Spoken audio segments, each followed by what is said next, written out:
The original Final Fantasy VII is one of the most influential and adored games of all time, representing the best storytelling, gameplay, and technology its era had to offer. Its monumental impact on the role-playing genre is hard to overstate, but even harder to replicate in today's landscape. That struggle between history and innovation is the engine that drives Final Fantasy VII Remake. The legend of the original looms large over it like the metal plates above the slums of Midgar, but this new version refuses to simply exist under its shadow. With smart and surprising additions to the classic world and its inhabitants, Final Fantasy VII Remake artfully appeals to nostalgia without being bound by it. The story follows Cloud and a small band of mercenaries as they fight back against Shinra, a huge company with its hands in everything from experimental weapons to space travel. If you played the original, you'll recognize many locations, people, and plot points, but Square Enix has also liberally reimagined and reinterpreted many elements, but not so much that anything is unrecognizable. This is Final Fantasy VII Remake's biggest asset because it lets old fans relive their memories while welcoming new players with its iconic characters and unique setting. Cloud and his companions are still the heroes, but the city of Midgar is the real star now. This game is entirely focused on the portion of Final Fantasy VII's original story that unfolds in this industrial, corporate-controlled metropolis. Midgar's political conspiracies, everyday desperation, and quiet hope shine through as they explore the different neighborhoods and see the consequences of Shinra's greed. People live in grimy shacks, huge reactors drain the planet's life force, and ruins stand as reminders of past tragedies. The maps may not be as freeform or dynamic as open-world RPGs, but I still appreciate the opportunity to linger in an area and get to know its civilians, if only through a selection of basic side quests involving item retrieval and monster killing. If you're comparing versions of this world, the remake offers a dramatic expansion of many areas. A whole new settlement replaces the few static screens that once represented the Sector 7 slums. Wall Market is now a lawless den of sin, rather than a few sketchy tents. These areas feel like natural extensions of the world, building the lore and adding context to characters' interactions. However, a few new zones feel like overcomplicated padding, such as a prolonged and uneventful journey under the Sector 5 plate. But even if the experience doesn't maximize every minute, my thorough 50-hour playthrough, plus some post-game content, provided plenty of memorable moments. Many of these moments are thanks to Final Fantasy VII Remake's battle system, which is a compelling fusion of stylish action and conventional turn-based mechanics. You control the character's basic movement and attacks directly, but can select specific spells and special moves through a menu.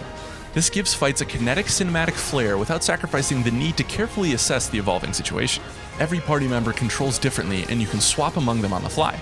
You might weaken an enemy from afar with Barrett's arm cannon, but then go in with Tifa's powerful melee strikes once the foe is staggered.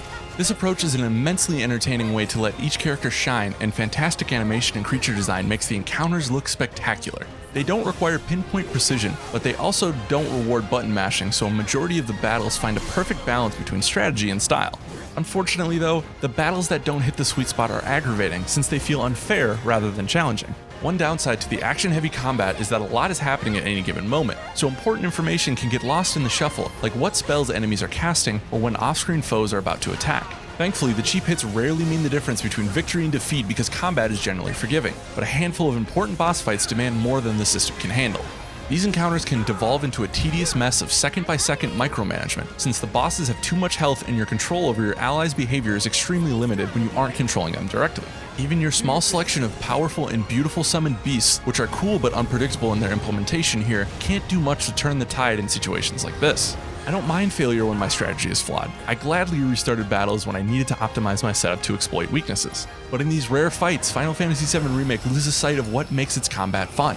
When battles are at their best, clever supporting mechanics encourage you to stray out of your comfort zone and explore new strategies. For example, each weapon has a special ability its wielder can use in combat. After activating the ability several times, characters learn how to use it without the weapon, which is an interesting way to build a repertoire of powerful techniques while also experimenting with new gear.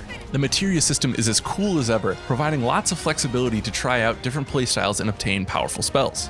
Other challenges help you dive deeper into combat, like staggering a certain amount of enemies or defeating difficult foes in simulations. Side objectives provide worthwhile rewards, and they are good diversions when you need a break from the main story. Though the plot follows the same outline as the original Midgar section, that narrative doesn't always have the momentum to support a full game. The individual character moments are satisfying, and I enjoyed getting to know Tifa and the other members of Avalanche better. But when you zoom out, Cloud and his friends are usually just responding to what happens to them, like rescuing a kidnapped friend or escaping after falling into a trap. Though Shinra is undoubtedly evil, you don't get a clear sense of the master plan from either the good or the bad guys, which makes the big picture blurry. This becomes even more jarring during the surprising end scenes, even if you think you know what's coming. They're mildly disappointing as a resolution of this game, but much more disappointing in what they imply for any installments that lie ahead. Regardless of what the future holds, Final Fantasy VII Remake finds an impressive equilibrium between its past and present. Square Enix nods to the original without depending on that familiarity, crafting a distinctive world and exciting combat system that feel modern.